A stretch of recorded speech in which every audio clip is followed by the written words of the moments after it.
Excel RRI function. This function returns the equivalent interest rate for the growth of an investment over a given number of periods. The syntax is RRI with parameters NPER, PV, and FV.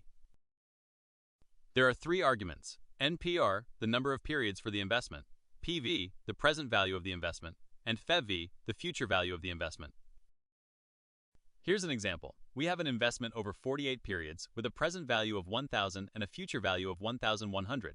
The formula is RRI of B2, B3, B4. The RRI function returns approximately 0.20%.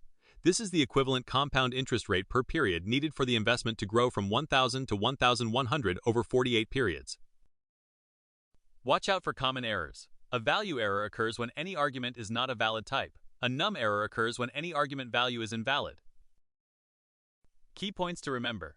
RRI calculates the compound growth rate needed for an investment to grow from present value to future value over n periods. The formula is equivalent to FV divided by PV raised to the power of 1 over NPR minus 1. It is available in Excel 2013 and later. For an annual rate with monthly periods, multiply the result by 12. Thanks for watching. If you found this tutorial helpful, don't forget to like and subscribe for more Excel tips and tricks. See you in the next one.